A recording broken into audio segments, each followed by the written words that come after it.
ये कहानी है एक बुजुर्ग महिला की, जिनका इस दुनिया में अपना कहने वाला कोई नहीं था। वे अकेले ही संघर्ष करते हुए अपना जीवन बिता रही थीं। ऊपर से पिछले कुछ दिनों से लगातार हो रही मूसलाधार बारिश और आसमान में कड़कती बिजली के कारण वे घर से बाहर भी नहीं निकल पा रही थीं।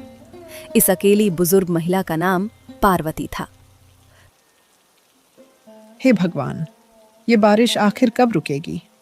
वैसे ही इस दुनिया में मेरा अपना कहने वाला कोई नहीं है, और अब इस लगातार हो रही बारिश की वजह से मैं घर से बाहर भी नहीं निकल पा रही हूँ। आखिर इस सूने घर में अकेले बैठकर कब तक अपना समय बिताऊं? काश कोई होता जिससे दो बातें कर पाती, तो शायद मेरे इस अकेले मन को थोड़ी तसल्ली मिल जाती।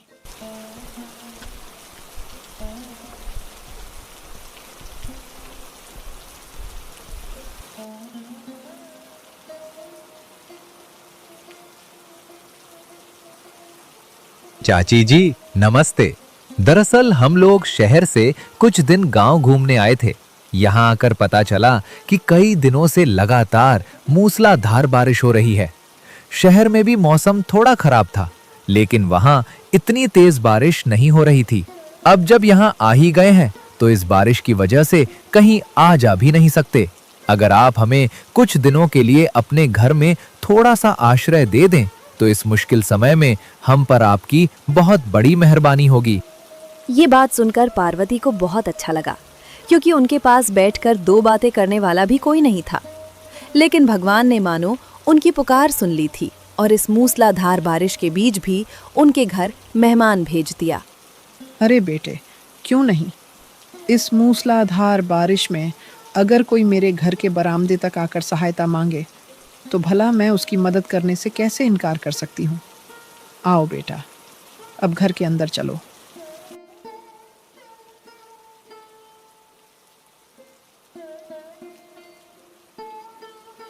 बेटा, तुम दोनों मेरे घर आए हो, इससे मुझे दिल से बहुत खुशी हुई। वैसे बेटा, तुम दोनों के नाम क्या हैं? चाची जी, मेरा नाम रोहित है और ये मेरी पत्नी प्रिया है। सबसे पहले आपका दिल से बहुत बहुत धन्यवाद। आपने इस मूसलाधार बारिश में हमें अपने घर में शरण दी। आपकी इस दयालुता को हम कभी नहीं भूलेंगे। वैसे चाची जी, क्या आप इस घर में अकेली रहती हैं? मुझे यहाँ और कोई दिखाई नहीं दे रहा।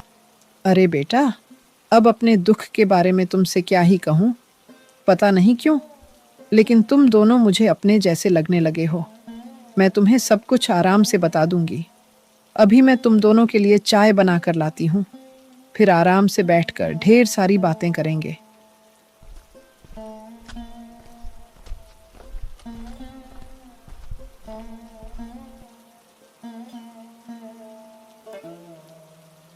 भाग्यवान, हमने जैसा सोचा था चाची जी बिल्कुल वैसी ही निकली।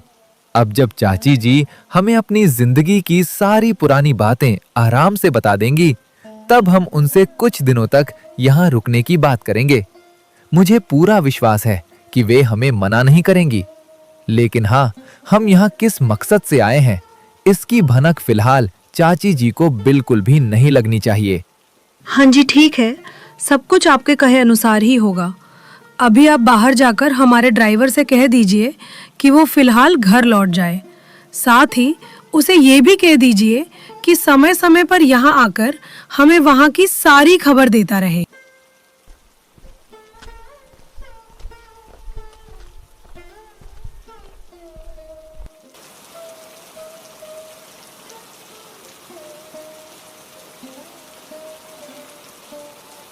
रवि, अभी तुम गाड़ी लेकर घर चले जाओ। और हाँ, तुम हमारे सबसे भरोसेमंद लोगों में से एक हो, इसलिए जब तक हम यहाँ अपना काम पूरा नहीं कर लेते तब तक घर की पूरी जिम्मेदारी तुम ही संभालोगे। और हाँ, समय समय पर यहाँ आकर वहाँ की हर छोटी बड़ी खबर हमें देते रहना। ठीक है सेठ जी, आप निश्चिंत होकर यहाँ अपना काम पूरा कीजिए। वहाँ की सारी जिम्मेदारी मैं संभाल लूंगा और समय समय पर यहाँ आकर आपको वहाँ की हर छोटी बड़ी खबर देता रहूंगा। अब मैं चलता हूँ। आप अपना और सेठानी जी का अच्छे से ख्याल रखिए।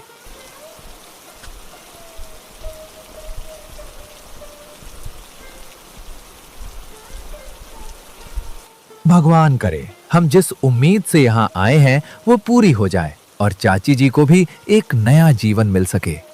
बेचारी चाची जी इस इतने बड़े घर में बिल्कुल अकेली रहती हैं। उन्हें कितना अकेलापन महसूस होता होगा।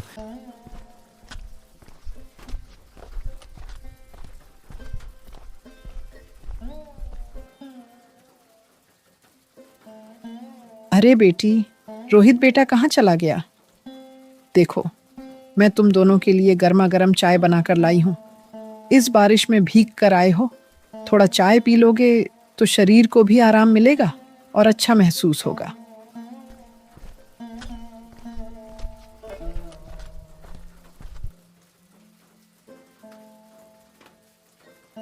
अरे बेटा, तुम कहाँ चले गए थे? मैं तुम दोनों के लिए गर्मा गर्म चाय बनाकर लाई हूँ। आओ, यहाँ बैठकर आराम से चाय पी लो। मैं तब तक रसोई से होकर आती हूँ।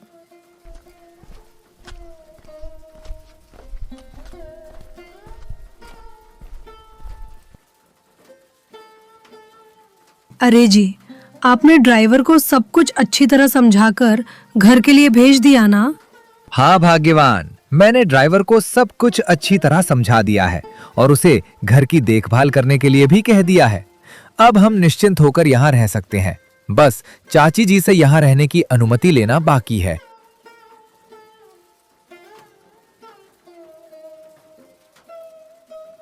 दोनों बच्चे मेरे घर तो आ ही गए हैं। इस मूसलाधार बारिश में इन्हें आज रात रुकने के लिए कहना ही पड़ेगा। लेकिन रसोई में भी ज्यादा राशन नहीं है। किसी तरह आज की रात तो कट जाएगी, पर कल सुबह इनके खाने पीने का इंतजाम कैसे होगा?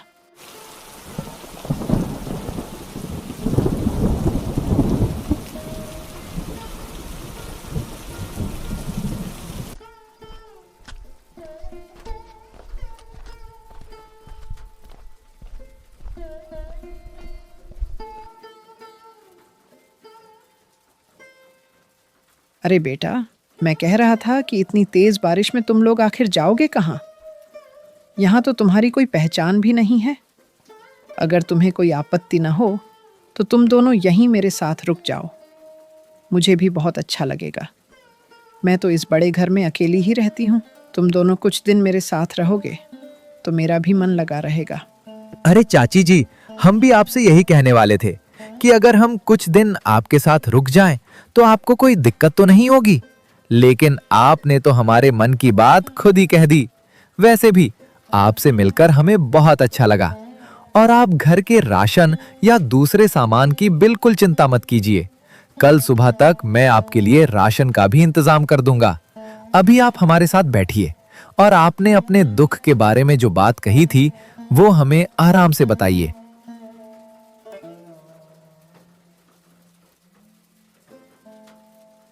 चाची जी, अब आप बेझिझक अपने बारे में खुलकर बताइए।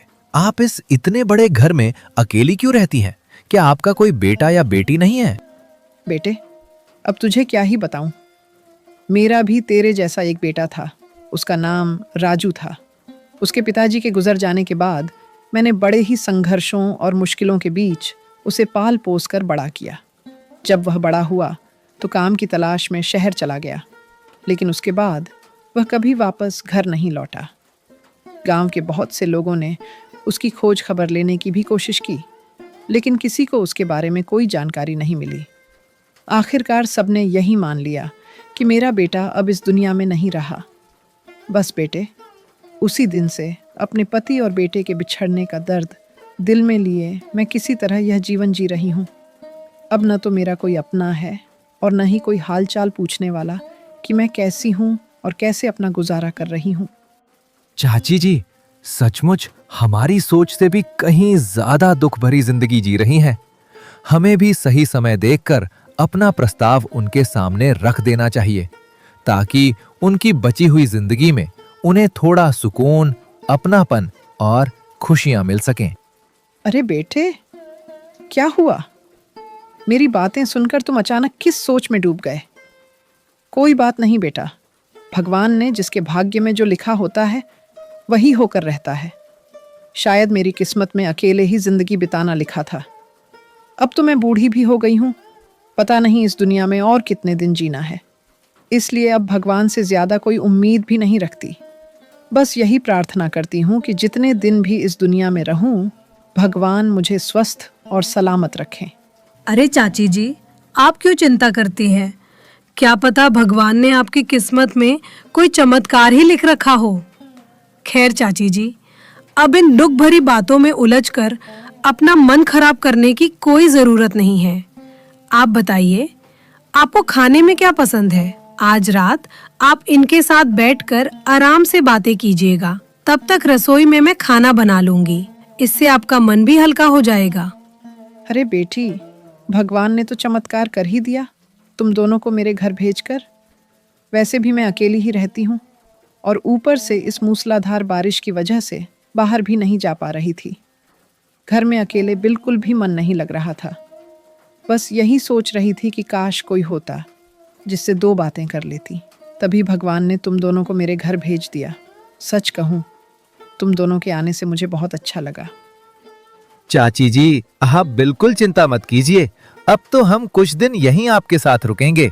वैसे भी इस बारिश की वजह से हम अभी तक गांव भी नहीं घूम पाए हैं।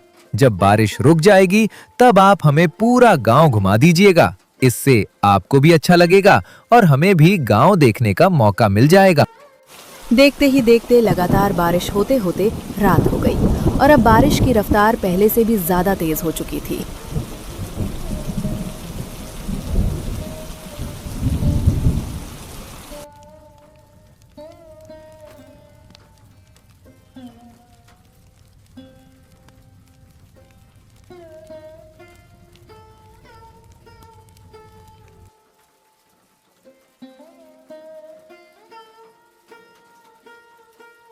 वैसे बेटे, जब से तुम दोनों मेरे घर आए हो तब से मैं एक बात गौर कर रही हूँ।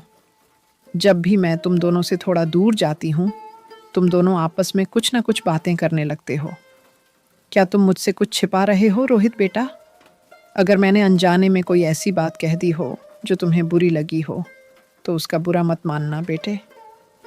आखिर मैं बूढ़ी हो गई हूँ ना। कभी कभी बातों बातों में मुंह से कुछ ऐसा निकल जाता है जिसका मुझे खुद भी एहसास नहीं होता।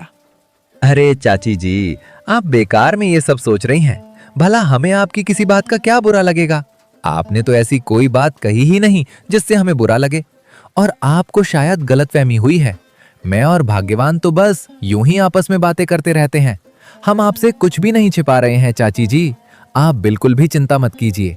और चाची जी, आज से आप मुझे अपना बेटा ही समझिए।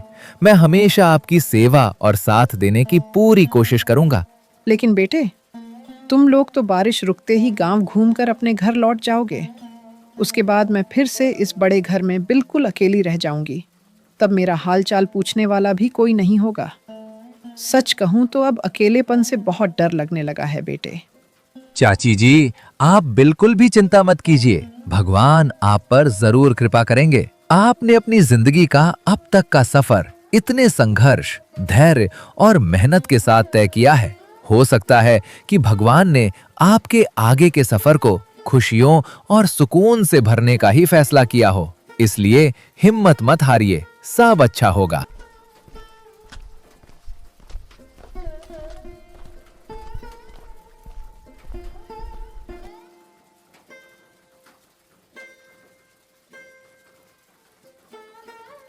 अरे बाप रे, लगता है आज आप दोनों ने मुझे छोड़कर खूब सारी बातें की हैं।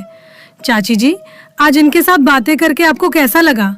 और एक बात बताइए, हमारे आपके घर आने से आपको कहीं बुरा तो नहीं लगा ना?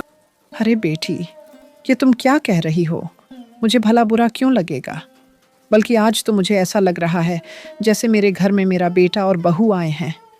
तुम दोनों अगर हमेशा भी मेरे साथ रहो तब भी मुझे कोई आपत्ति नहीं होगी, बल्कि मुझे तो बहुत खुशी होगी। खैर चाची जी, अभी ये सब बातें छोड़िए। चलिए रसोई में चलते हैं और हम तीनों साथ बैठकर खाना खा लेते हैं। आपको भी शायद भूख लगी होगी और इन्हें भी काफी भूख लगी होगी। फिर आराम से बैठकर बातें करेंगे।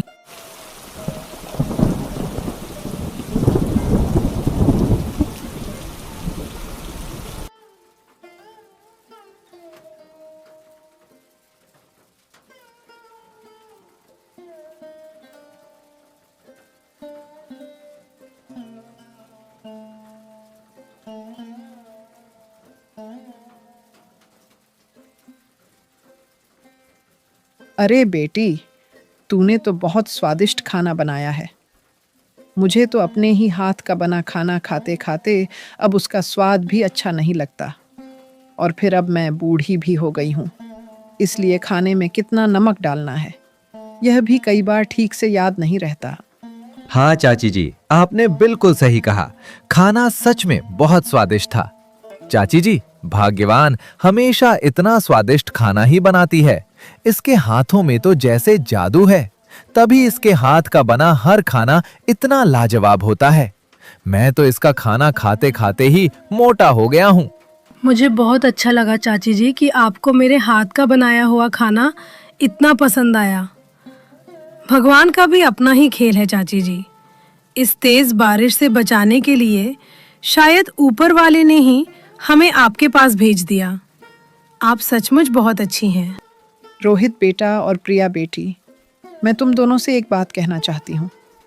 तुम दोनों मुझे चाची जी कहकर बुलाते हो, लेकिन न जाने क्यों यह सुनकर मेरे दिल को उतनी खुशी नहीं मिलती। अगर तुम दोनों को कोई आपत्ति न हो तो क्या आज से मुझे माँ कहकर बुलाओगे? इससे मेरे दिल को बहुत सुकून मिलेगा। बेटा, यह शब्द सुने हुए मुझे कई साल हो गए हैं। मेरे कान तो आज भी इस इंतज़ार में तरसते रहते हैं कि एक बार मेरा बेटा आकर मुझे प्यार से माँ कहकर पुकारे। शायद इसी वजह से तुम दोनों मुझे अपने ही बच्चों जैसे लगते हो। इसलिए अगर तुम्हें कोई आपत्ति न हो तो आज से मुझे माँ ही कहकर बुलाना। पार्वती का ये प्रस्ताव सुनकर रोहित और प्रिया तुरंत मान गए। वैसे भी दोनों एक खास मकसद लेकर यहाँ आए थे और ऐसा लग रहा था कि उनके उस मकसद का एक छोटा सा हिस्सा पूरा हो चुका था।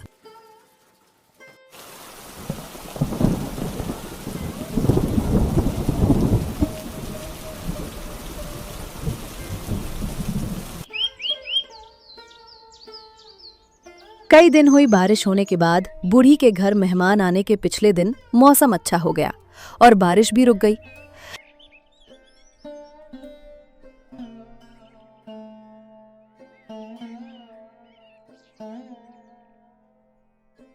अरे बेटे, मैंने सुबह सुबह गाड़ी की आवाज़ सुनी थी। क्या कोई आया था बेटा? और ये मेरे लिए इतनी सुंदर साड़ी तुम सुबह सुबह कहाँ से ले आए? कल तो तुम दोनों अपने साथ कोई बैग वगैरह भी नहीं लाए थे। फिर तुम दोनों के पास ये दूसरे कपड़े कहाँ से आ गए? माँ जी, वो मेरा सबसे भरोसेमंद आदमी, मेरा ड्राइवर, हमारे लिए कपड़े लेकर आया था, इसलिए आपको गाड़ी की आवाज़ सुनाई दी। वो सुबह सुबह आ गया था, इसलिए मैंने आपको बेकार में नींद से नहीं जगाया, लेकिन आपने तो आवाज़ सुन ही ली।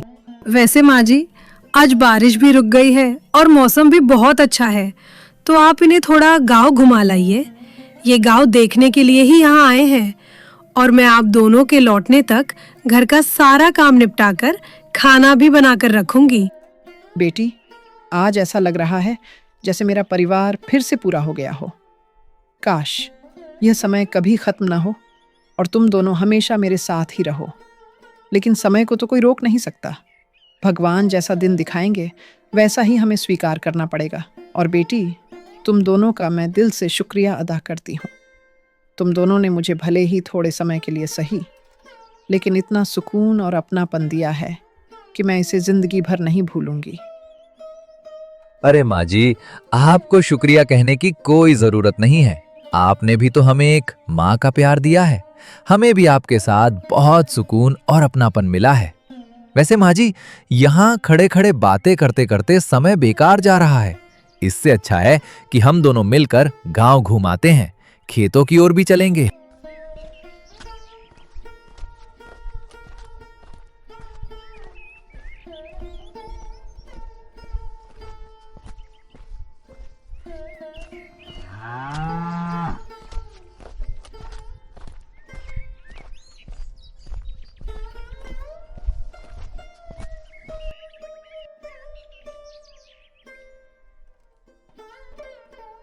बेटे, यही है हमारे गांव का परिवेश।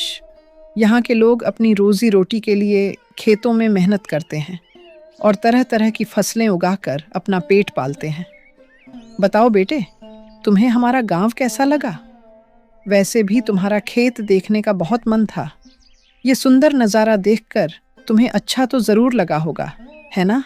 माँ, मैं आपको कैसे समझाऊं? मुझे तो शब्द ही नहीं मिल रहे। इस खूबसूरत गांव का नजारा देखकर मैं तो जैसे खो सा गया हूं। माँ जी, मुझे यहाँ लाकर इतना सुंदर दृश्य दिखाने के लिए आपका दिल से बहुत बहुत धन्यवाद। जब भाग्यवान भी ये नजारा देखेगी तो उसे भी बहुत अच्छा लगेगा। सच कहूं तो यहाँ आकर मेरा मन बिल्कुल हल्का हो गया है और अब मुझे एक अलग ही सुकून और शांति का एहसास हो रहा है। अरे बेटे, भला कोई बेटा अपनी माँ को शुक्रिया कहता है क्या? तुम्हें हमारा गांव पसंद आया, ये जानकर मुझे भी बहुत खुशी हुई।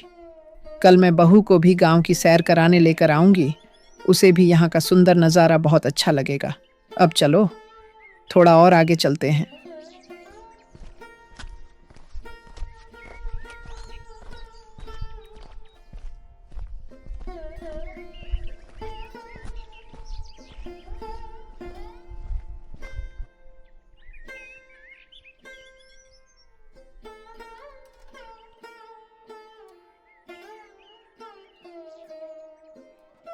पता नहीं माँ जी, और ये कितनी दूर तक गए होंगे। मेरा तो घर का सारा काम भी पूरा हो गया है और खाना भी बनकर तैयार है। अच्छा ही है, माँ जी को तो हमेशा अकेले ही रहना पड़ता है। आज इनके साथ थोड़ा समय बिताएंगी तो उन्हें भी अच्छा लगेगा। मेरा क्या है, मैं तो घर पर ही दोनों का इंतज़ार कर लेती हूँ।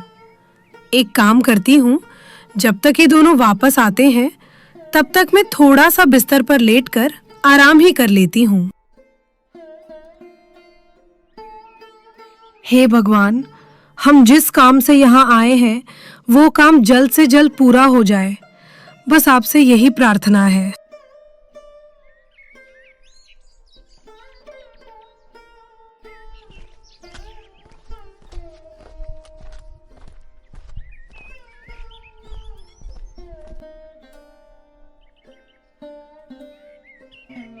माँ जी, आज तो सचमुच पूरा गांव घूमकर बहुत मजा आ गया। और सच कहूं तो इतना बड़ा पेड़ मैंने आज तक कभी नहीं देखा था। इस पेड़ के नीचे बैठकर जो ठंडी ठंडी और ताजी हवा मिल रही है ना, वैसी सुकून देने वाली हवा तो हमारे शहर में पंखे के नीचे बैठकर भी नहीं मिलती।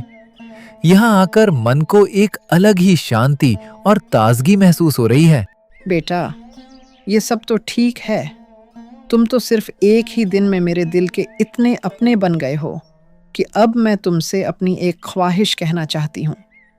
बताओ बेटे, क्या तुम मेरी ये ख्वाहिश पूरी करोगे? अरे माँ, आप बस हुक्म कीजिए। आपका ये बेटा आपकी हर ख्वाहिश पूरी करने के लिए हमेशा तैयार है। और माँ, अपने बेटे से इस तरह पूछा नहीं जाता, उसे तो बस हुक्म दिया जाता है। इसलिए आप बेझिझक कहिए, मैं आपकी हर बात मानूंगा। बेटा, मैं तुम्हें और बहू को अपनी संतान के रूप में गोद लेना चाहती हूँ।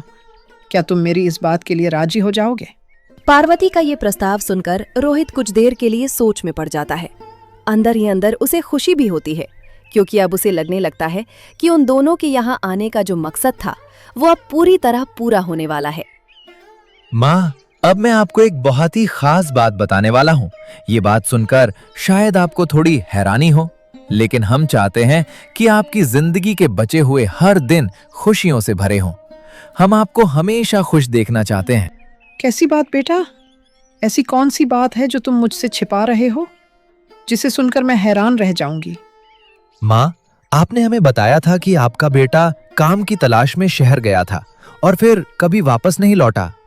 सच तो ये है कि उसने मेरी जान बचाने के लिए अपनी जान कुर्बान कर दी थी। एक दिन मैं सड़क पार कर रहा था, तभी एक तेज रफ्तार गाड़ी मेरी तरफ आ गई। आपके बेटे ने अपनी जान की परवाह किए बिना मुझे बचा लिया, लेकिन खुद हमेशा के लिए भगवान के पास चले गए। मैंने उन्हें अस्पताल पहुंचाया और बचाने की पूरी कोशिश की, पर उन्हें नहीं बचा सका। जाते जाते उन्होंने आपकी जिम्मेदारी मुझे सौंप दी थी।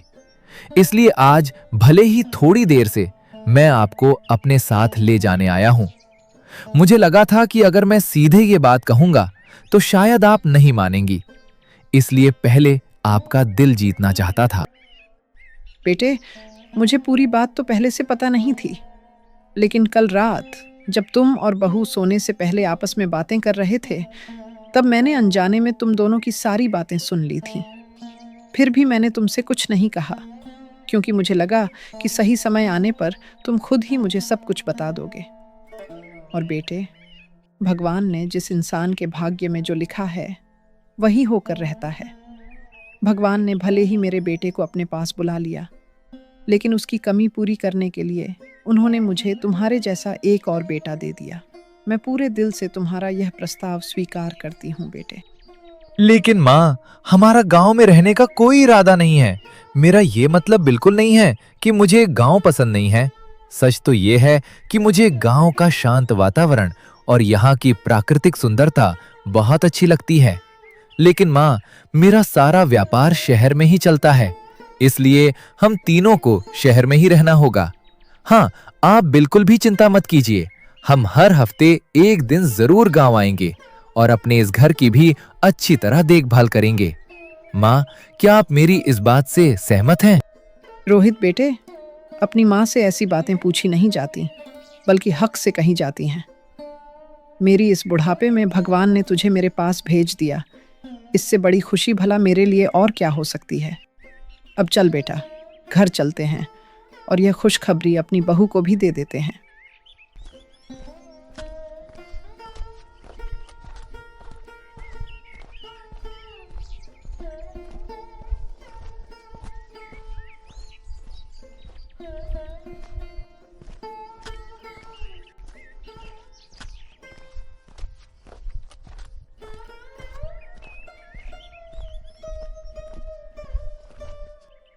पार्वती माँ और रोहित घर लौटकर प्रिया को सारी बात बता देते हैं।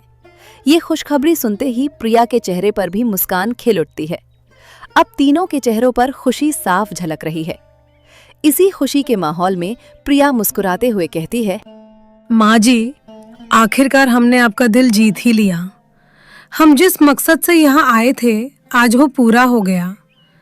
आज हमें जीवन की सबसे बड़ी खुशियों में से एक मिल रही है। माँ के स्नेह और आशीर्वाद जैसा सुख इस दुनिया में और कोई नहीं होता। आज से हमारा परिवार सचमुच पूरा हो गया। अब हमारे घर में भी माँ का साया रहेगा और उनके आशीर्वाद से हमारा जीवन हमेशा खुशियों के साथ आगे बढ़ेगा। इसी तरह रोहित और प्रिया उस अकेली माँ का दिल जीत लेते हैं, जिसके बेटे ने कभी रोहित की जान बचाने के लिए अपनी जान कुर्बान कर दी थी।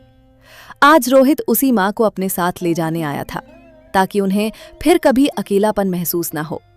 आखिरकार उसका ये सपना भी पूरा हो गया। इसी भावुक पल के साथ इस कहानी का सुखद अंत होता है।